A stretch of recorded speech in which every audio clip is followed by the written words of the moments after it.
There's a rhythm to ranch life that city folk will never understand.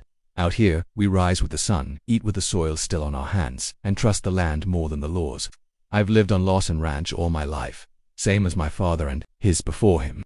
40 acres of stubborn cedar, honest cattle, and a history you can feel under your boots. We don't ask much from outsiders, just that they respect the fence line and leave the land alone. So when I returned home one quiet Wednesday morning and found a metal gate drilled into my southern trail, I knew someone had crossed a line that shouldn't be crossed. The sun was just peeking over the ridge, casting long shadows across the pasture. I eased my truck down the dirt path, humming to an old Waylon Jennings tune when I hit the brakes. Steel, fresh, shiny steel, with keypad access, motion sensors, and a smug little sign bolted in the center. Private access, Cedar Hollow, residents only. Cedar Hollow, that HOA suburb had sprung up 5 years ago on the border of my land. Before the development, but nothing but mesquite trees and bobcats on that stretch. The kind of raw country folks now pay HOA dues to pretend they live near. Their lots backed up to my fence line, and I didn't mind until now. Out of the corner of my eye, I saw her, Karen Denton, HOA president, self-proclaimed neighborhood guardian, an unrelenting pain in the backside. She approached in her power walk stride, clutching a pastel clipboard like it gave her authority. Her yoga pants were neon pink, her visor blinding white. She had the kind of smile that didn't reach her eyes and a tone that said she'd already decided she was right. "Mr. Lawson," she said as if bumping into me was a coincidence. "You're up early. I live here," I replied, eyeing the gate. "What's this?" She tapped the metal with a perfectly manicured finger. "New security measure. Residents, we have been concerned about unregulated traffic along this path. The HOA voted to install a protective gate." I stared at her. "This is my ranch road. It's been here for generations." Karen flipped through her clipboard like a magician performing a trick. "According to the Cedar Hollow easement expansion filed earlier this quarter, this trail now falls under the extended buffer zone for our greenbelt. Technically, it's regulated by the HOA." "You mean the HOA thinks it owns this part of my land, not ownership management," she said, all syrup and smug, "to ensure safety, aesthetics, and proper use. We maintain it now, so it benefits everyone." I folded my arms, trying to steady my voice. "Karen, this trail runs through 5 acres of my land. I haul feed through here, move cattle, and access the south pasture. This isn't a hiking trail, it's a working route. Well, maybe it's time to modernize," she offered with mock sympathy. "Your fencing's outdated, your signs are hard to read, and let's be honest, livestock paths and suburban living don't always mix." I narrowed my eyes. "I'm not part of your HOA, never signed a thing." She gave a pitying little laugh. "That's the beauty of it, Wade. You don't have to join to be included. Cedar Hollow is expanding, we're shaping the neighborhood for the future, and sometimes that means a little inconvenience for progress." Progress. That word burned hotter than a cattle brand. I turned back to my truck, jaw tight. "Remove the gate." "That would require a board vote," she called out as I climbed in. "But you're welcome to submit a request form." I didn't answer. I didn't need to. The war had started, and I wasn't one to shoot first, but I sure as hell knew how to finish things as I drove the long route around the ranch, dust kicking up behind me. One thought settled in my chest like a stone. She'd touched what didn't belong to her. Now, she was going to learn exactly whose land she was messing with. By the next morning, the steel gate felt less like a nuisance and more like a declaration of war. I wasn't some cranky old rancher growling at progress. I was a property owner being trespassed upon by a clipboard dictator with no legal claim, and I intended to prove it. I spent the day digging through every paper my family had ever filed with the county. My great-grandfather's land surveys, aerial maps from the 1950s, recent tax filings, every single one confirmed the same truth. The path that Karen's gleaming gate now blocked ran entirely on my side of the property line. Still, gut instinct alone won't win against HOA nonsense. So I took my folders and maps down to the Burnett County Records office. There, I sat across from Carla Jenkins, county clerk and part-time miracle worker when it came to bureaucratic messes. She peered through her glasses and flipped through my documents slowly, carefully. After a few minutes she leaned back in, her chair renodded. "You've got a rock-solid case," she said. "That gate's planted on private land. No permits, no easement filings. Nothing's changed in the official records since your grandfather updated the boundary. Markers in '92. Relief flooded my chest briefly, but Carla added, "The Cedar Hollow HOA submitted a land use adjustment request 3 months ago. Looks like they cited an expired public utility easement from the original development plans. They twisted it into a claim that the trail could serve as a shared access route without notifying adjacent property owners." "That's you." My jaw clenched. "So they snuck paperwork through the system?" "Not exactly," Carla replied. "It's more like they papered over the truth. It won't hold up in court, but it'll buy them time. You'll need to file an official complaint and request a hearing. I can help, but it could take weeks. Weeks. Meanwhile, that metal monstrosity was choking my operations. Back at the ranch, the headaches were multiplying. My ranch hands were forced to reroute deliveries to the north entrance, which meant longer travel time and a steep grade that battered suspension systems. Livestock transport was getting delayed, and my feed supplier threatened to tack on late surcharges for every delivery missed due to inaccessible terrain. Karen knew what she was doing. She wasn't just flexing HOA muscle, she was choking off my livelihood, one gate code at a time. So I called her. She answered on the second ring with the same cheerful condescension as before. "Mr. Lawson, I assume this is about the gate. Again, you're trespassing, Karen." "On common green space," she replied. "There's no need for hostility. You've cut off access to my livestock road and disrupted deliveries. That's not green space. That's agricultural land in active use." "Then maybe you should adapt," she said, voice dripping with sugar and venom.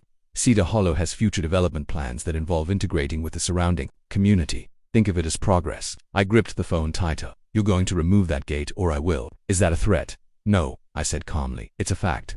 There was a pause on the line, just long enough for her to weigh her next power play, while she said finally, "Any alteration of HOA property without board approval will be considered vandalism, and we have cameras now. Remember?" Click. I stared at the phone, seething. She'd just boxed me in. If I took the gate down, I'd be the one facing legal heat, at least until the county hearing came through. Karen had maneuvered the system, like a chess master moving pawns across someone else's board.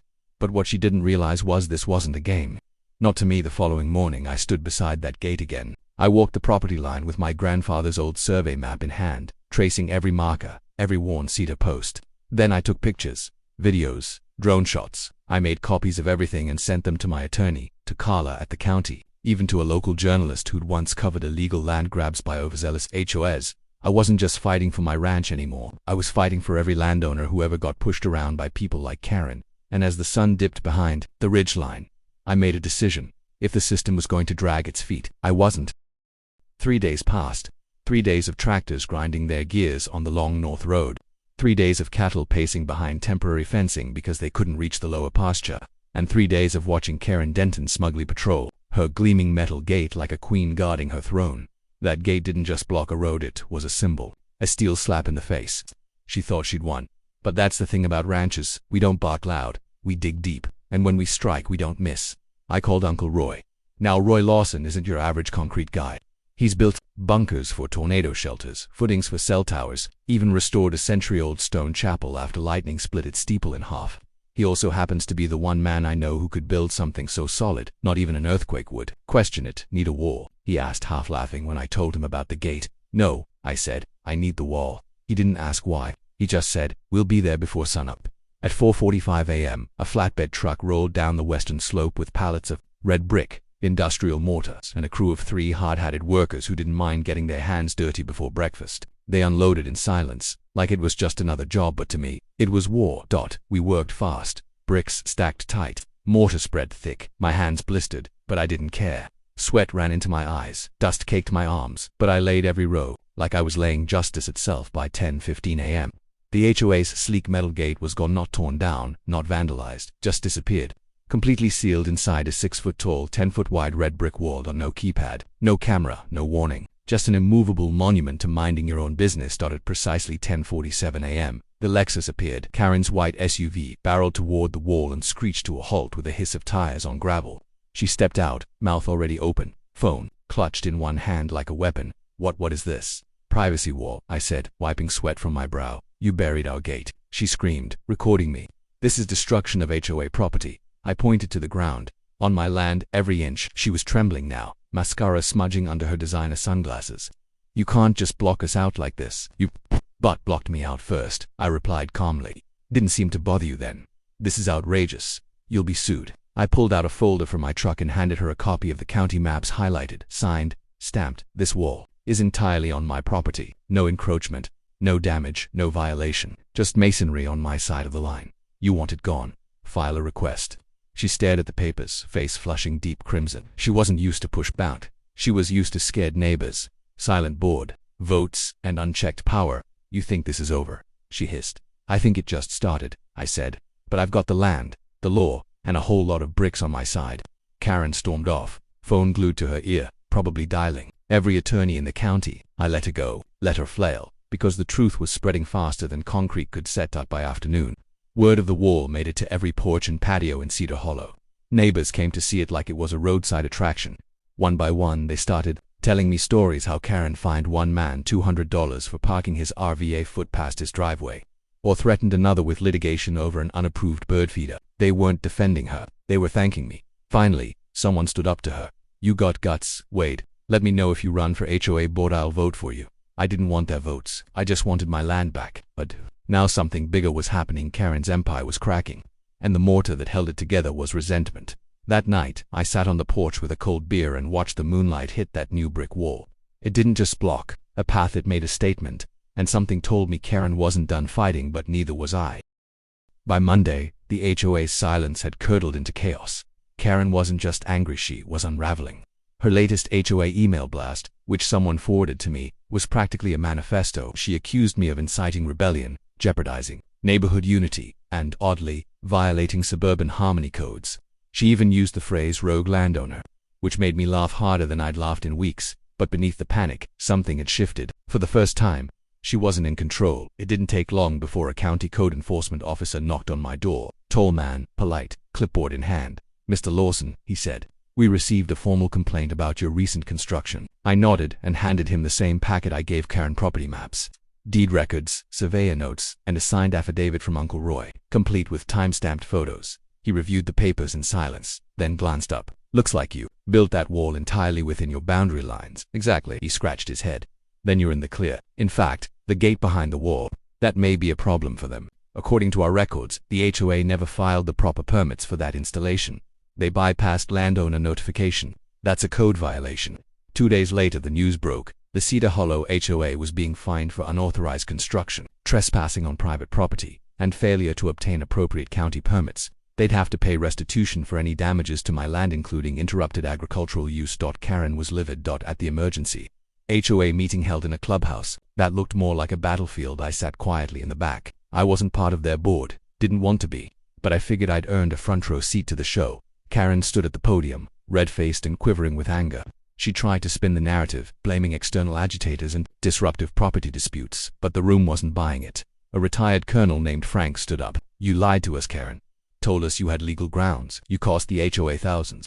A young couple with a baby added, "You fined us for hanging a wind chime, but you built a gate on someone else's land."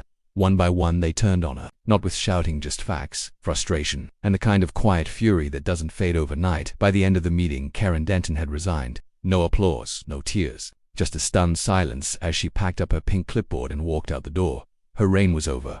Back on the ranch, I finally exhaled. The gate, still sealed behind my brick wall, became something of a legend. People took photos. One neighbor even brought his kids to see the Great Wall of Lawson. I didn't mind. I'd made my point and defended what was mine. Later that month, I received a letter from the new HOA president, Frank. He apologized for the gate, offered to formally drop any claims near my boundary, and most surprising of all, invited me to speak at their next meeting about respectful coexistence with surrounding landowners. I declined the invitation, but appreciated the gesture. Maybe things were changing. One evening, as I repaired a stretch of fence near the back pasture, a familiar white Lexus rolled to a stop on the road beyond. Karen stepped out. No clipboard this time. No camera. She didn't cross the fence line. You just stood there, arms folded, looking at the brick wall that still loomed over the old trail. "You win," she said, voice quiet. "This wasn't a game," I replied. She looked away. It was, to me, until it wasn't. There was nothing more to say. She got back in her car and drove off. The silence between us heavier than anything the HOA ever mailed. As the sun dipped below the hills, I walked that wall one more time, ran my hand along the cool red brick. It wasn't just a barrier, it was a boundary. Built to defend something deeper than land. It stood for the idea that not every inch of the world can be governed by boards and fines. Some places still belong to the people who love them, fight for them, and bleed into their soil. And as long as I'm alive, this land will answer to no one but the boots that walk it.